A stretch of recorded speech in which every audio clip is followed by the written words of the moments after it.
Hello there, morning. Um, One of the recurring themes in this particular uh, series of Thoughts for the Day has been a kind of search for meaning, a search for a kind of rubric, a kind of metric to use in terms of how to understand. Right at the beginning, I remember there was a poem where it's like, maybe if we think about lockdown as the Jews used to think about Sabbath, kind of restrictions so that we can actually focus on God. And then I think it was N.T. Wright. N.T. Wright's got a book coming out in July, later on this month. It's July. Um, Sorry, I'm still coping with the loss of June. N.T. Wright, I think he's the one, he had a thing in the Time magazine where he was talking about how to think of lockdown and thought about it as a kind of time of Lent, where again you voluntarily have restrictions. The thought about it as a time of exile when the people of Israel are carried off into foreign lands. And, you know, whether it's C.S. Lewis or just famous preachers, how do you come to terms with it? How do you think about it? And I thought we had gone through, as if my reading was comprehensive, which wouldn't be the case. I thought we had pretty much dealt with all the possibilities. And then I think it was to do with yesterday in terms of, oh, you folk who have the garden and, you know, pruning and hoeing and weeding and planting and harvesting, all that kind of, I find God in the garden. What it made me reflect on was the fact that that's all to do with blessing about what we've been given.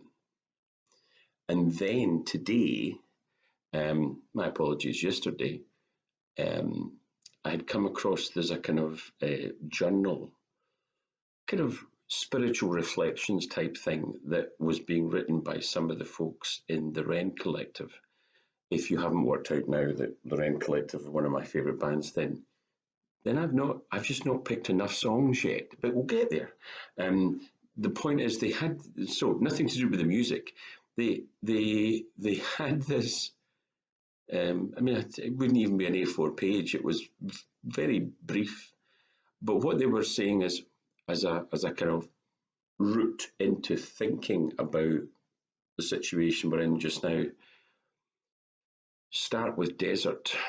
So there's a wee opening paragraph all about cheesecake and you know, your strawberry sundaes, but then they go on to make it clear it's one S, not two, and it's thinking about desert in the sense of, if life generally is what we were thinking about yesterday, the blessing that God gives in the natural world, and the blessing that people find because when they spend time in the garden, they come close to God. Is it a good way to think of the coronavirus in terms of lockdown as the opposite, the absence of anything that's growing? Is it good to actually think about it in terms of desert and the times when people in Scripture went into desert? Because you recognize at that point, again, it becomes very, very clear. The thing is, this is headed up the temptations of Jesus, and clearly you get to that. But this is essentially, in these opening verses, the first two verses are essentially, it's about a retreat that Jesus goes on, but it's a retreat into a desert. And it's purposefully, well, we'll see, there are very definite limitations. This is Matthew chapter 4. Then Jesus was led up by the Spirit into the wilderness to be tempted by the devil. And after fasting 40 days and 40 nights, wonderful understatement, after fasting 40 days and 40 nights, he was hungry. And then it goes on to talk about the temptations. The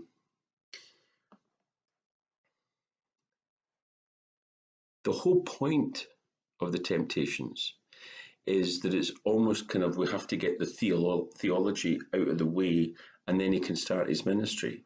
We're going to be kind of moving on in terms, at least in terms of Matthew, we're going to be moving on to the first block of teaching, which is the Sermon on the Mount, after this particular time in the desert. But what it struck me was the difficulty, the strictures on him, and the lack of food. That wasn't the thing. That was the preparation for the thing. In other words, in the Gospel of Matthew, what's clear is you have, just at the tail end of chapter 3, you have the baptism of Jesus, which again is preparation. But the whole time spent in the wilderness is difficult and challenging, but it's preparation. And what it made me think of, maybe these months of lockdown, the best way to view them would be to view them the way Jesus viewed his time in the wilderness, is a time of preparation, or at the very least it could be. It has the potential, maybe it's just been a waste of time, not a time of preparation. Maybe there have been not as much free time as I'm suggesting. Maybe you've been working your socks off. I realise the people who are working and have been working through this time, they've been working harder than they normally do. But it's just that, coming back to that basic point, what do you do in terms of making sense of what lockdown and the reaction to the pandemic has been? Is it the opposite of yesterday, where we find God readily in the garden, in the natural process, in the budding and the flowering of that bud? And is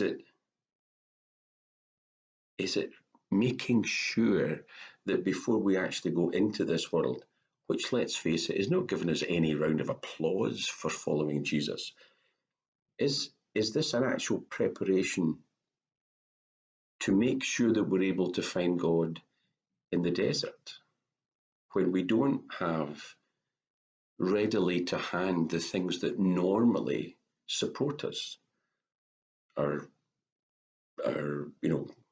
home group, or our visit to church, or kind of sharing with others? Has this been a time of preparation to make sure that we know what it's like to not have the garden, the spiritual garden, to find God, but we find him in a more secure way when we have to go looking for him ourselves?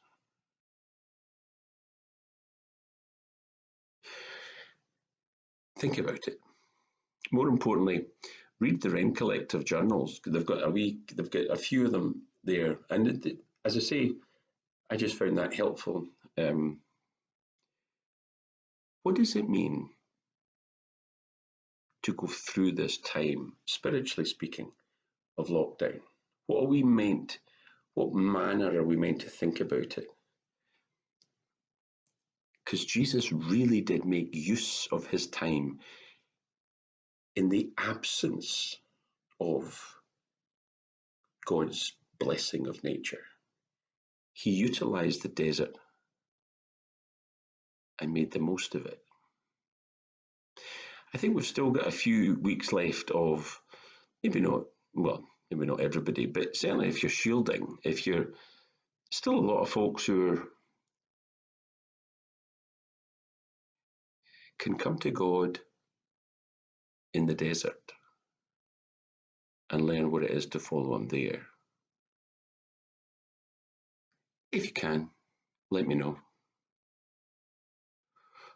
What means do you use to make sense of these last 3 months?